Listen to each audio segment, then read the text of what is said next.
네, 안녕하세요. 오늘 서양미술용사전 제 29강 진행합니다. 오늘은 그라타주하고 그 다음에 그래피티 아트의 내용 54페이지에서 55페이지 진행합니다. 그래서 뱅크시도 나올 것이고요.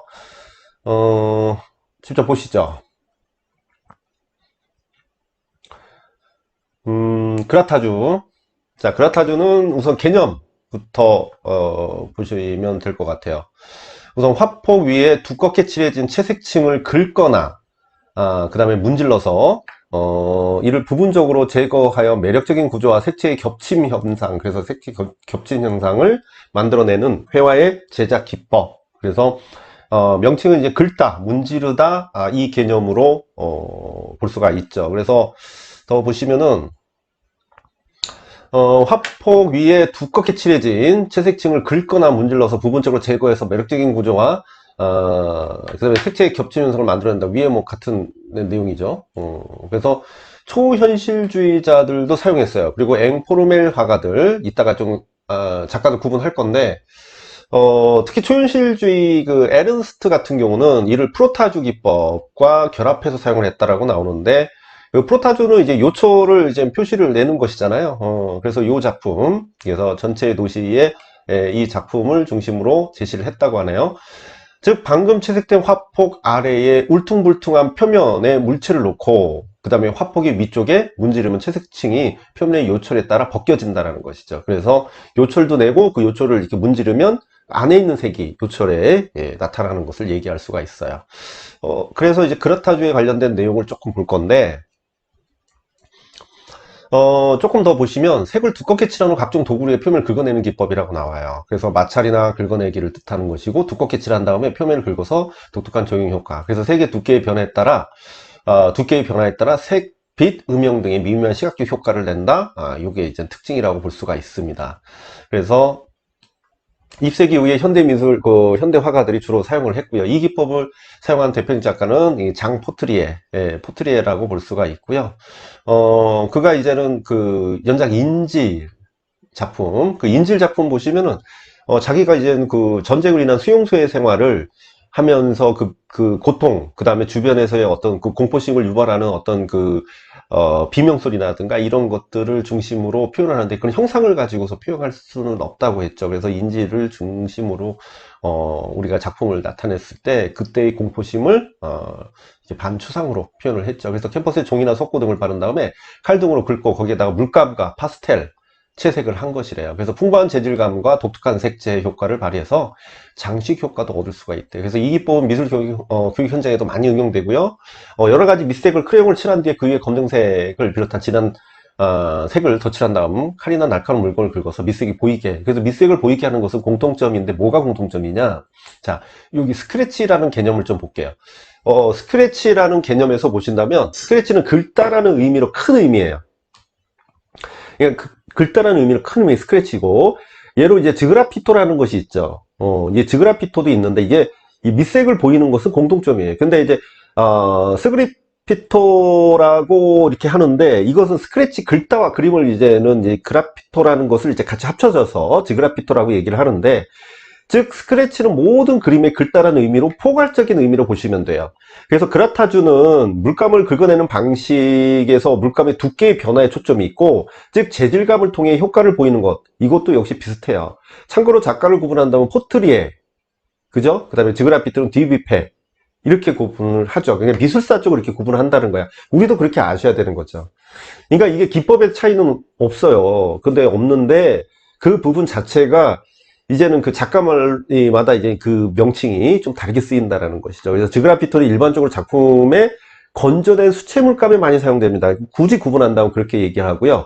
그러나 석회반죽이나 또 도자기에도 사용되는 경우가 있어요. 그리고 공통적으로는 긁어서 속이 보이게 하는 방식, 이걸 동일하게 사용됩니다. 그래서 이렇게 좀 구분을 하시고요. 그죠? 자, 요거는 카페에 제가 다시 글로 남겨 놓겠습니다. 그 다음에 다음 장 가시면은 55페이지로 가면은 그래피티 아트가 나오죠. 자, 그래피티 아트는 공공장소나 길거리에 그려진 낙서 그림을 미술의 관점에 일컫는 말이고, 그래피티는 쓰다라는 의미의 그리스어로 이제 유래됐다. 그래서 본래 벽 표면에 표면을 긁어서 그린 그림을 가리키고요. 그 행위가 불법적이라는 의미를 내포하고 있다. 그래서 고대 로마 시대 건축물 폼페이 및 마야 유적에서도 그래피티 발견된다. 그래서 예전부터 했고, 텀블리, 잭슨 폴락, 그 다음에 듀뷔페 이런 사람들이죠. 그래서 그래피티는 혁명이나 정치적 급변 상태를 유발하기 위한 뭐를 정치적 그래피티 이렇게 얘기합니다.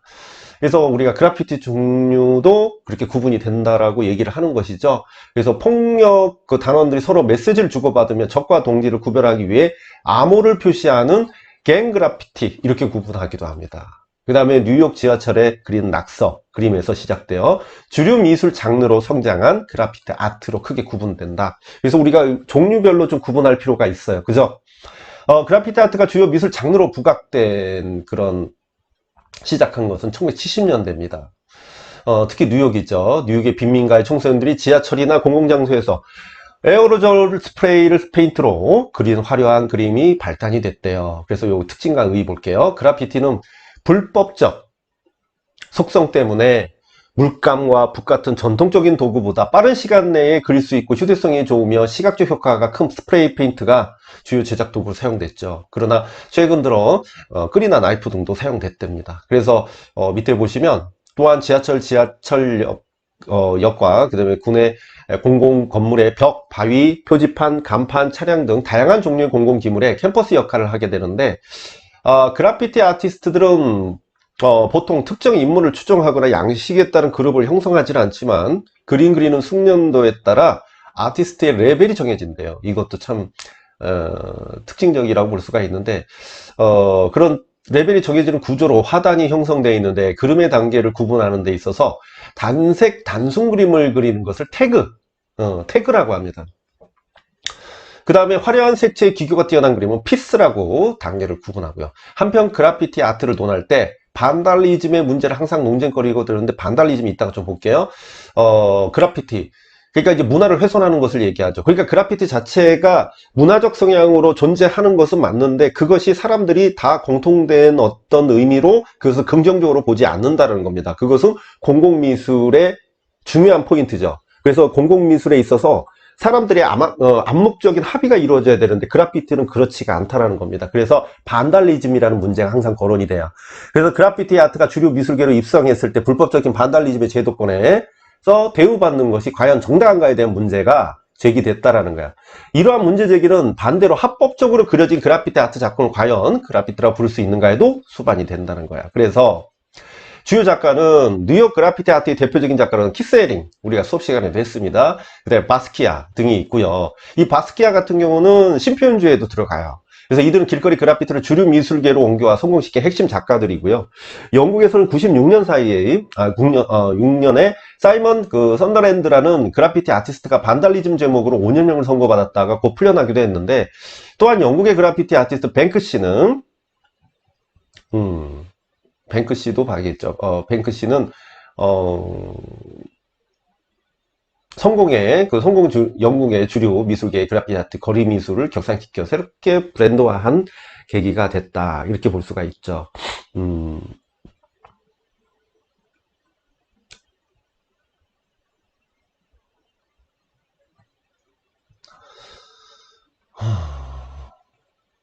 반달리즘은 기존의 문화를 훼손시키는 것을 얘기하는데 그 개념 좀 잠깐 보겠습니다.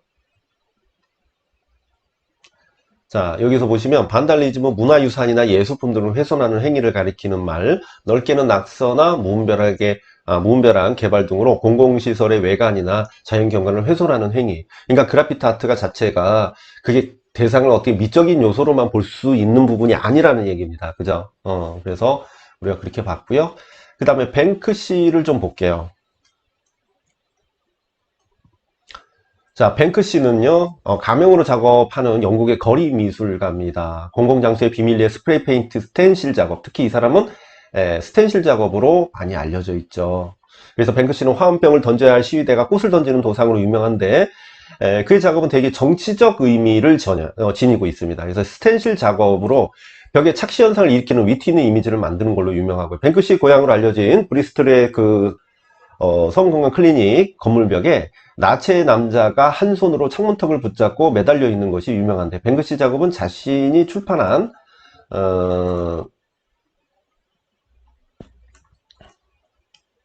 책으로 벽화 작품으로 더 유명해졌는데, 박물관에 몰래 자신의 작품을 전시했고, 영국의 박물관에 쇼핑카트를 끄는 원시인의 그림을 몰래 전시했는데, 이 작품이 박물관의 입구에도 박물관에서 구입한 사례도 있대요. 이후 상업 작품도 제작을 했고요. 영화 배우 브래드 피트 같은 유명 인사들도 그의 작품을 수집을 할 정도로 유명해졌죠. 그래서 이 사람 작품이 유명해지니까 벽에 예전에 그려진 그 벽을 뜯어 가지고 그것을 작품을 이제는 그 보존하는 그런 양상까지 나타났다고 하죠. 그래서 뱅크시는 가명으로 작업을 하는 거리 미술가로, 본명은 정확히 알려진 바 없으나 로버트 혹은 로빈 뱅크스로 로빈 뱅크스, 로빈 거닝햄 등으로 불린다. 그래서 자신의 활동이 불법 행위임을 감안하여 신원을 숨기고 있지만 그로 추정되는 인물의 사진들이 영국 신문에 게재된 바 있고요. 뭐 그래서 서로 알려지기 시작을 하죠. 그래서 이 작품이 되게 유명한 작품이에요. 그죠? 나머지는 뭐 특별히 없죠. 그래서 제가 오늘 그 보강하고 바로 끝나고 상담까지 하고 우리 시간이 좀 있어서 여기서 이제는 영상을 좀 찍었습니다. 뭐랄까요, 좀 빨리 이제 보강 끝나면 또 이렇게 보강하듯이 이 용어 사전도 보강하듯이 좀 내용을 또 더 빨리 진행하는 걸로 하겠습니다. 그리고 이걸 하고 그 다음에 교과서 진행하는 걸로, 또 촬영하는 걸로 마무리 하겠습니다. 보강하니까 좀 이해해 주시고요. 아직까지 이거를 자세히 안 보시는 분들이 있는 것 같은데, 자, 구독 꼭, 좋아요도 좀 눌러주시고, 사람들한테 좀 많이, 뭐 이렇게 좋으면은 자기만 이렇게 보고 싶어 하는 마음도 있고, 뭐 그렇게 좋지는 않겠지만, 어쨌든, 저도 이제 이 프로젝트가, 여러분들한테 어느 정도는, 좀 이렇게 좀 이게 수업 방식이나 이렇게, 하는 방식이 좀, 알려지고, 그리고 더 중요한 거는, 여러분들이 이제는, 이게 도움이 될 수 있는 내용이기 때문에 제가 시간을 내고, 아마 암묵적으로 여러분들과 약속을 한 거기 때문에, 좀 이렇게 열심히 하려고 노력을 많이 합니다. 그러니까 아마 도움이 많이 될 거라고 생각을 해요. 사실은 이게 홍보성이라기보다는 기존의 어떤 내용들, 이런 것들을 서로 접목해서 우리가 다시 한번 생각할 수 있는 기회이기 때문에 암기가 저절로 어느 정도 될 수 있는 그런 효과를 볼 수가 있습니다. 그래서 다음 시간에 또 그 다음 내용으로 진행하는 걸로 하겠습니다. 오늘은 여기까지 하겠습니다.